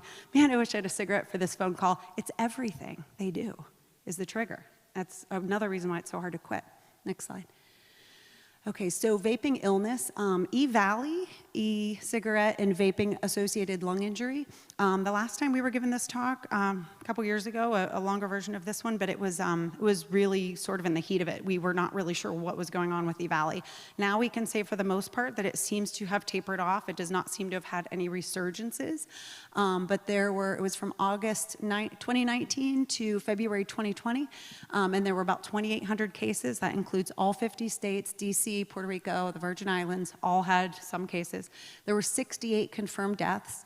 Vitamin E acetate was strongly linked, so there were some products that were pulled off the market that were using this. And also, there were various degrees of lung injuries in the survivors. Most people obviously survived, if you do the math, 68 deaths out of 2,800 cases. And there were some reports of lung transplants. Actually, there was a story on, I think it was 60 Minutes, you guys probably saw it, about a guy, I think he was college age or high school, but he had a lung transplant, and then he went back to vaping, and his twin brother couldn't believe it. Did anybody see that one? Maybe? No. It was a really good story. I couldn't believe it. I'm like, you are that addicted. You had a lung transplant and went back. But anyway, so THC-containing vaping products seem to be the most prevalent related to this illness, but not all of them. Some were strictly nicotine. Most seem to be bought off market, like not legally, not through a store or anything, but some were. So again, CDC recommendations were basically no THC or marijuana vaping products, no modifications. Like if you buy something legally, don't modify it, don't use the mod boxes or anything like that, and no street supply. So those were the recommendations. New England Journal of Medicine, what they came up with is that it's a form of airway-centered chemical pneumonitis. So basically what that's saying is something in your airways is actually having like a burn. So it almost sounds like it may be related to the heat, the breakdown products, maybe even the battery products. So that was kind of what they were looking at. But as of now, no resurgence of this, thank God. And COVID came, so I think that they kind of moved on to that. Next slide, please. All right, so what mom needs to know, or dad, sorry. This slide was in a mom's group last. So 1 in 5 teens are vaping, okay? So your kid is either vaping or has a friend that's vaping. It's there, it's out there. If you think it's just something that's somebody else's problem, it's time to get your head out of the sand. ENDS, or electronic nicotine delivery systems, can look like USB drives, pens, markers, watches even. I've not seen the watch, but I've heard of these. Look for refill pods. So if you see little containers of some type of liquid, ask your kid what it is. It's not probably food coloring. It may look like it. Chargers, smell for candy or fruit flavored scents. So if your kid's locked in his room for a little bit and you come in and it smells like mango, he's probably not cutting a mango, he's probably vaping. And then you may see things like dry mouth. You may see increased thirst. They may have dry or mucous membranes in the mouth. You may see mouth sores. They may have a little bit of a new cough. They may be an athlete that's suddenly not making their same records. They can't quite run as long. It is affecting their breathing oftentimes. And you may see throat clearing a lot. Even nosebleeds, so anything that is a manifestation of dried mucous membranes you can see more of. Addiction and withdrawal may lead to irritability and mood swings, which will be easy to notice because teenagers never have irritability or mood swings. I don't know how you're gonna find that. Talk to your kids about vaping. So one of the big ways that they recommend talking to them is say hey, what do you think about vaping? Ask them their opinion. That maybe that they're I think it's really blown out of proportion. I don't think it's that big of a deal. If they have friends that are doing it and they find it disgusting, they'll tell you that. And I've had lots of essays from the teenagers that are, I can't believe my friends are doing this.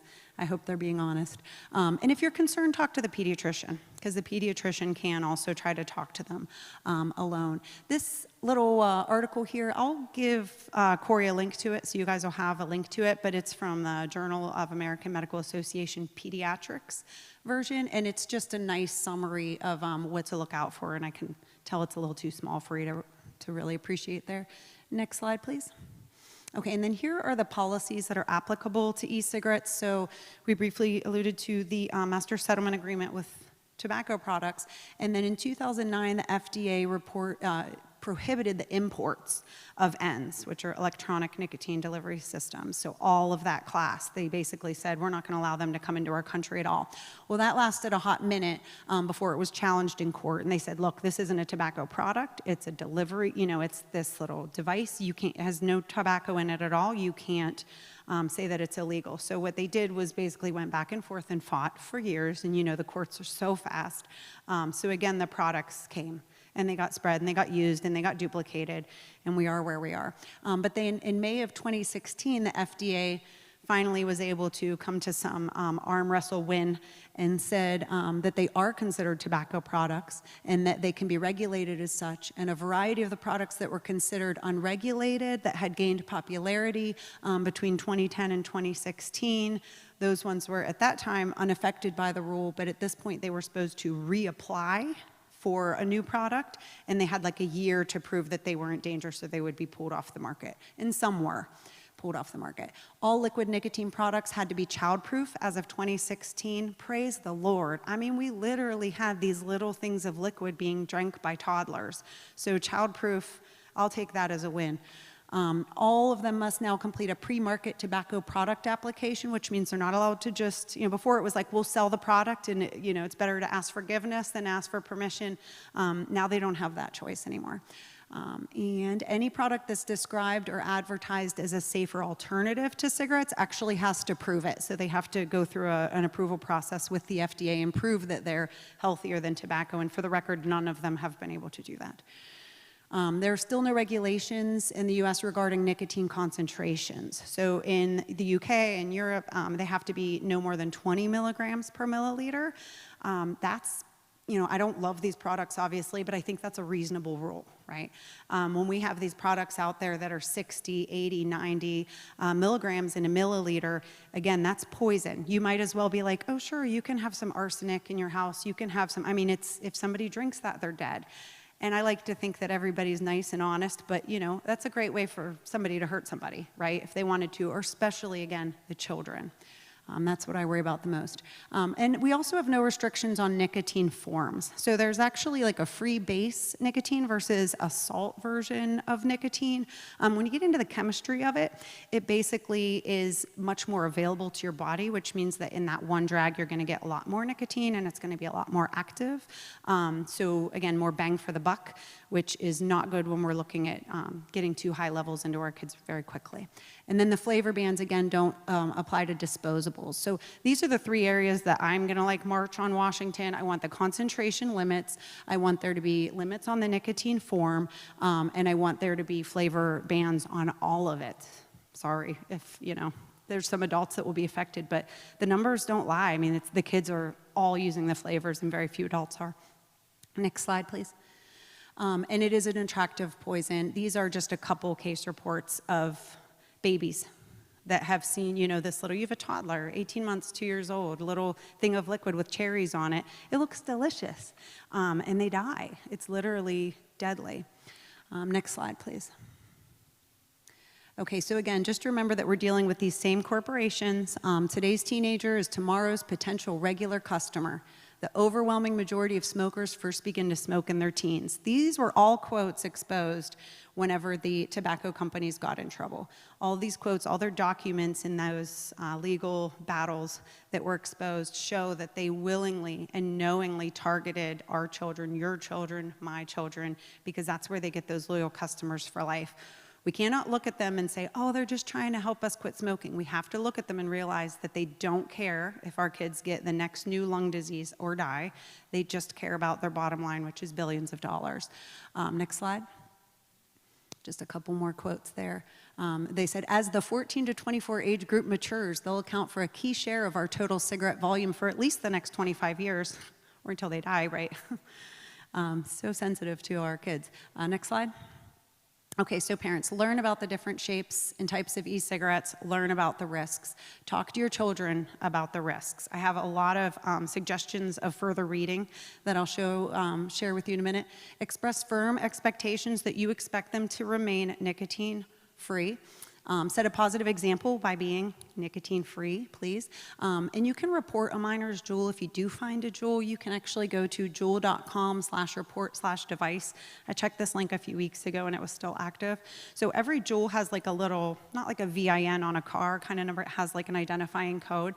And if you find one in the possession of a minor, you type it in at that website and supposedly they track it down to who actually purchased it. So if they're doing that, that's helpful. Next slide, please.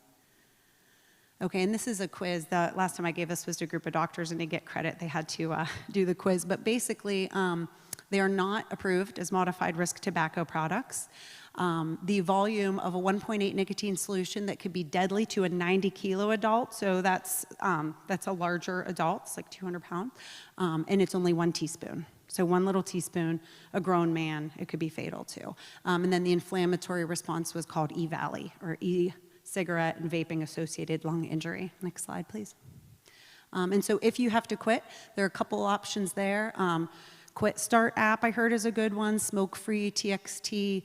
There's also some FDA-approved nicotine replacement type products and also some medications that people can take. I've had a lot of success with patients with Chantix. It's not for everybody. Wellbutrin helps for some. The people that Chantix has worked on, though, it's like amazing. So, you know, if you are trying to quit and you haven't tried the FDA-approved medications, you might want to. Chantix only take for like a few months and then you're done. Wellbutrin, people usually stay on it. And I have no affiliation or disclosures. I have no kickbacks from any of these pharmaceutical companies or anything, just to tell you. And then 1-800-QUIT-NOW also. A lot of these, interestingly, are paid for through the Truth Initiative, which was started, all that money that started it came from that Master Settlement Act in 1998. Okay, next slide, please. And these are resources, which I'm happy to share any of them on a separate slide. And then here, if you go to Truth Initiative, I highly recommend, it's a 44-page document, but I think everybody should at least read it. A lot of it's sources at the end, so it's not really that long. It's like 40. But action needed e-cigarettes. And it says what we as parents should really ask from our government and politicians in the next round of regulation against these products. And they also have a lot of just different articles through JAMA, the American Medical Association, and they talk about different studies that they've been doing on vaping, youth vaping, damage you can see to lungs even after 1 day of vaping. And it's really, I think, a great website to the Campaign for Tobacco-Free Kids. They go through all of these facts and more. Next slide, I think it's over. Yes, and this was generously supplemented by Stanford. This is, if anybody in the room is a teacher, please look this up. You can use this in your health class. So it's called the Tobacco Prevention Toolkit. Stanford University offers it free. They have quizzes. They have, if you're familiar with the Kahoot lessons, they have the lessons, they have the quizzes, they have the videos. So my little nicotine molecule, my lungs going in and out, all those are from this toolkit, so I gotta give them credit. But really, if you have any interest in spreading the word about what the dangers of vaping are, please do it, because as you see, people need to know and they wanna know. Next slide, I think it's over. Is that it? Okay, any questions for me, or are we wait until the end? Okay, any questions? Go ahead. I do, yeah. So I do different ones. The vaping one, though, is part of a drug and alcohol talk with like Moon High School. And then I've done like separate vaping talks. And I have it on YouTube also so that they can watch it. You know, there's a link to it. They can watch it at their leisure. It's 3 15-minute blocks. I did that actually with MCA TV. So they could probably even work, you know, to publish that. COVID came right at the end of that, so they didn't get it live. They got it virtual last year. And I've done it with Olsh High School. We had a full presentation, and yeah. Yeah, any other questions? Oh, thank you. And I'm happy if there's another school that somebody wants me to, you know, I have a kid version if you want me to give that, no problem. Okay. Yeah, thank you so much. No problem, thank you.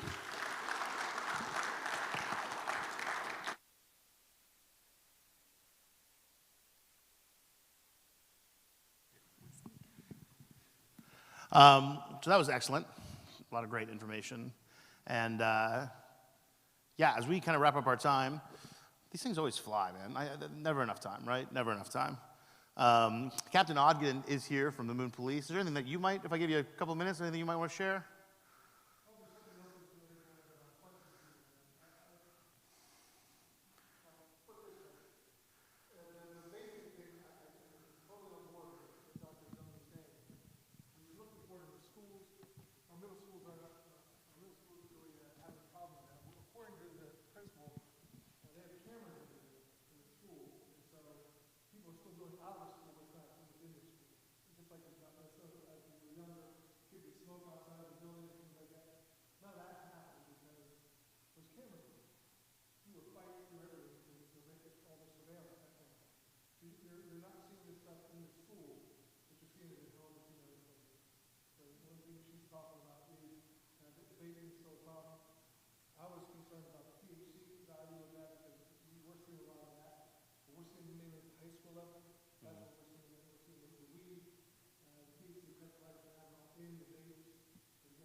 fastest, cut to the quick test for most of the stuff is looking in the eye. What is going on with the eyes? It is literally the window to so many things. And look at the pupils. What are the pupils telling you? If your kid, if you look at your kid, and you're in this kind of lighting, and the pupils.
Just for the live stream, I'm sorry.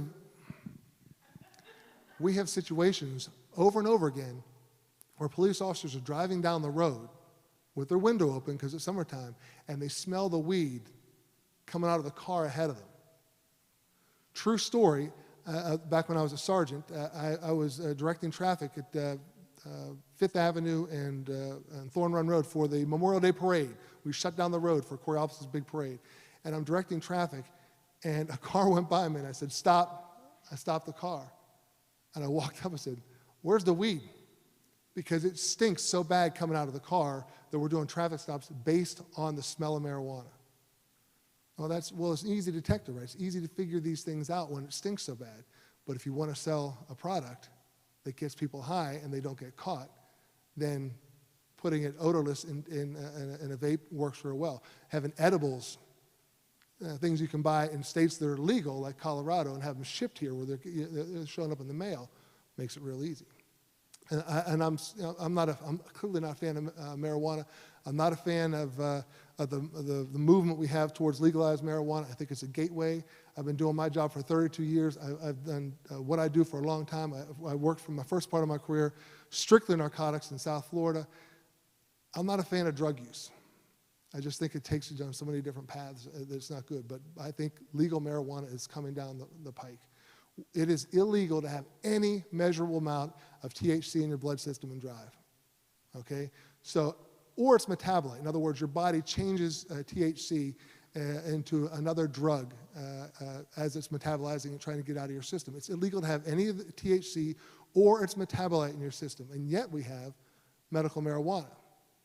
Well, they didn't change the DUI laws, right? So people are driving around with medical marijuana thinking, oh, they're okay, but they're not. It's illegal. It's a DUI. But our problem is it is so pervasive now, it is so frequent that I have police officers that are pulling cars over, they're engaging with people they believe probably have marijuana in their system, but if they're not showing signs of impairment, in their testing and things like that, they're not making the DUI arrest.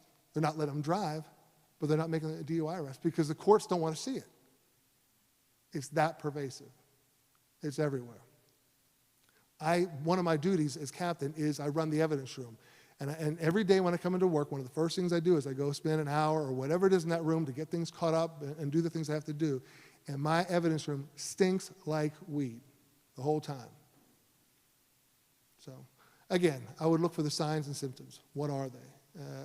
And start educating yourself on that a little bit. And if you see things, and this is, I end up doing this a lot in other venues too. It's called normalcy bias. People try to, they see something they know is not right, but they try to force it right in their head.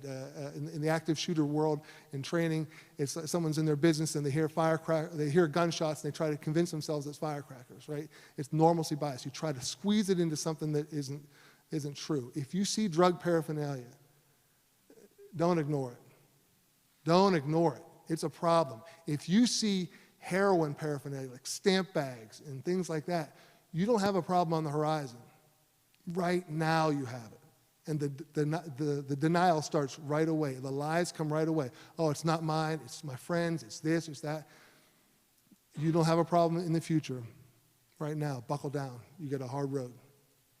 But I'll be looking for these things. My kids are now 28 and 29, and they're not involved in drugs. And I'm thankful for that, but I was looking all the time. And so I think that's what parents have to do. Got to keep the lines of communication open. You got to ask questions. Got to be involved. Listen, if we're talking about other stuff, I would go on and on and on about social media and other things as far as what parents have to do today. But you got to keep looking. You got to keep involved. They got to know you care. They may not like it. They need boundaries. You'll be the friend later on.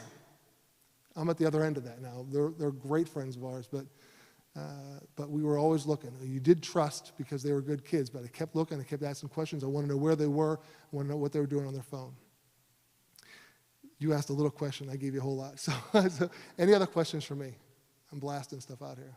Machine gun like. Yes, ma'am.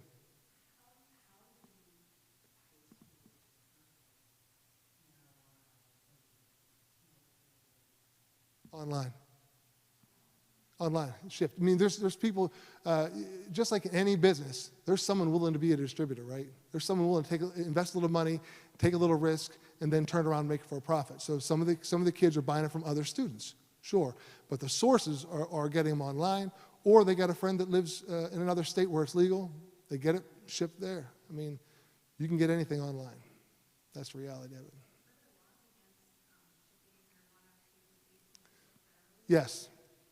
Yes, but let's examine what those laws are.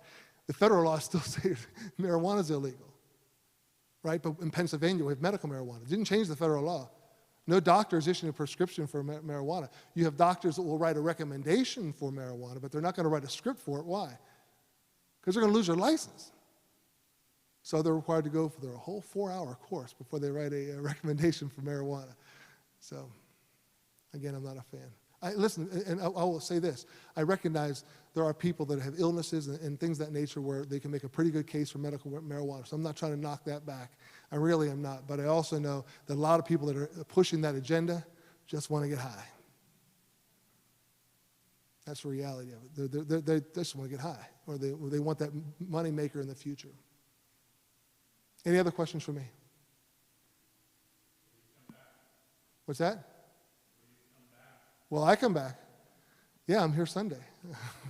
Yeah, almost every Sunday, I think. Here you go. Thank you, sir.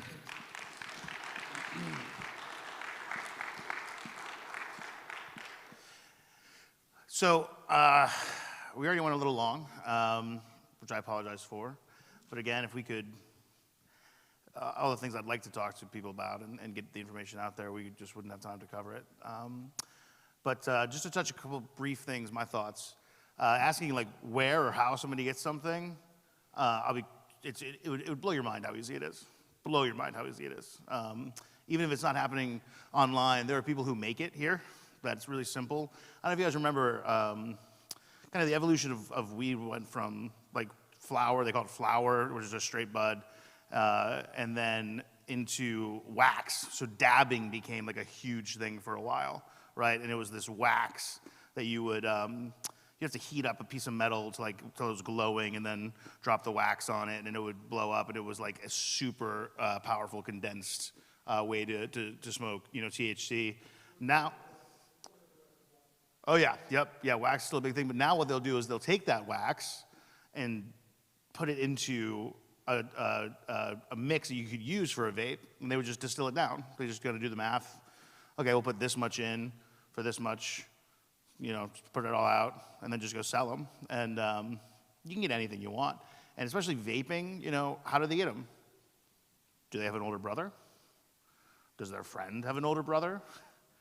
Does their friend have an older brother or sister who has very, very low moral scruples and doesn't care about, hey, $5 is $5, $10 is $10?